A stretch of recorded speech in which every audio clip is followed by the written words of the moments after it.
नमस्कार. मनोसंतुलन उपक्रमामध्ये मी डॉक्टर जितेंद्र गांधी आपलं परत मनापासून स्वागत करीत आहे. आज जो विषय आपण निवडलेला आहे त्या विषयाचं शीर्षक असं आहे की खरीखुरी किंवा रिअल मनशांती मिळण्याचं ठिकाण कुठलं आहे, किंवा आपण आपल्या आयुष्यामध्ये मनशांती कशी निर्माण करू शकतो.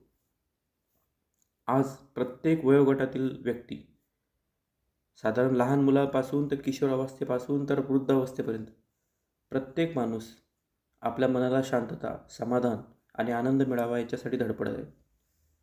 यासाठी त्याचा बराच प्रयत्न आणि खटाटोप असतो की माझ्या आयुष्यामध्ये काहीही करून मला मनशांती, स्थैर्य आणि आनंद आणि समाधान लाभायला पाहिजे.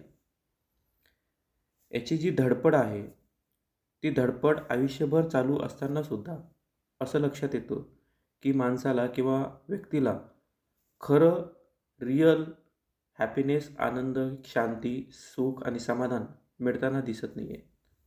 याची प्रामुख्याने 3 कारणं आहेत. नंबर 1, आपल्याला अपेक्षित असलेली किंवा आपल्याला सुसंगत असलेली किंवा आपल्याला हवी असलेली सुख, समाधान आणि शांतीची डेफिनेशन काय आहे हे आपण आत्तापर्यंत निर्धारित केलेली नसू शकेल. याचाच अर्थ काय की माझ्यासाठी सुख, आनंद आणि समाधान म्हणजे काय याची डेफिनेशन आपण खरं तर अगोदर खूप सुस्पष्ट अशी आपल्याकडे असायला पाहिजे. बऱ्याचदा असं होतं की आपण अतिशय आनंद आणि सुख समाधान राहत असतो, परंतु एखादी घटना, एखादी गोष्ट किंवा एखादी घटना आपल्या आयुष्यामध्ये अशी घडते की ज्याच्यामुळे आपलं सुख, समाधान आणि आनंद पूर्ण हिरावून घेऊन जातो. मग तेव्हा खरं तर या गोष्टीची आपल्याला कल्पना असायला पाहिजे की खरं तर मला हे अपेक्षित होतं का? माझ्या आयुष्यामधली सुख, समाधान आणि आनंदाची डेफिनेशन काय? ही जोपर्यंत आपल्याला क्लिअर होत नाही तोपर्यंत आपण खऱ्या आनंदापासून लांब राहणार. दुसरा महत्त्वाचा घटक आहे की माझा आनंद, माझा समाधान, माझी शांती ही कोण निर्धारित करू शकतं, याचा महत्त्वाचा घटक कुठला? तर बऱ्याचदा असं आढळतं की आपल्या आनंदासाठी, समाधानासाठी, मनोशांतीसाठी माणसं धडपडत राहतात.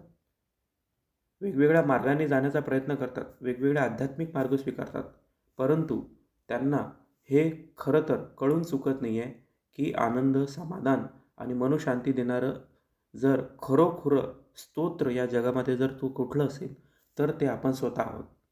जोपर्यंत आपल्या स्वतःमध्ये आपण आमूलाग्र बदल करून घेत नाहीत, आपल्या विचारसरणीमध्ये आपण आमूलाग्र बदल करून घेत नाहीत, आपल्या कृतीमध्ये, आपल्या विचारांमध्ये, आपल्या वागण्यांमध्ये, आपल्या बोलण्यांमध्ये, आपल्याला स्वतःला समजून घेण्यामध्ये जोपर्यंत आपण आमूलाग्र बदल करून घेत नाहीत तोपर्यंत जगातला कुठलाच मार्ग आपल्याला मनोशांती, सुख, समाधान आणि आनंद देऊ शकणार नाहीत. आणि तिसरा एक महत्त्वाचा घटक जो फार महत्त्वाचा आहे, याचा अर्थ की आनंद, सुख, समाधान दिल्यामुळे वाढतो. कोणाकडूनही आपण आनंद, सुख, समाधान मिळवू शकत नाही. आपण अगोदरच चर्चा केल्याप्रमाणे की आनंदाचा, सुख, समाधान आणि शांतीचा मूळ स्तोत्र जो आपण स्वतःच असतो आणि तो द्विगुणित करायचा असेल तर आपल्या आयुष्यामध्ये निर्माण झालेला आनंद, आपल्या आयुष्यामध्ये निर्माण झालेलं सुख, समाधान आपल्याला इतरांना सुद्धा वाटता आलं पाहिजे. आपण जे वाटू तेच आपल्याला परत मिळणार. त्यामुळे हे 3 सूत्र खूप महत्त्वाची आहेत की आपली आनंद, सुख, समाधानाची डेफिनेशन काय आहेत याच्यावर खरं तर विचार होणं अपेक्षित आहे. दुसरं, आपल्या आनंद आणि सुख समाधानाचा मूळ स्तोत्र कोण आहेत तर तो आपण स्वतः आहोत. आणि तिसरा महत्त्वाचा घटक, आपल्याला जर आपल्या आयुष्यामध्ये आनंद, सुख, समाधान मिळवायचं असेल तर तो थोड्या थोड्या का प्रमाणात वाटायला सुरुवात करायला पाहिजे. मी डॉक्टर जितेंद्र गांधी या क्लिपमध्ये इथेच पूर्णविराम घेतो आणि thank you so much one and all. आणि सर्वांना नम्र निवेदन आहेत की प्रत्येक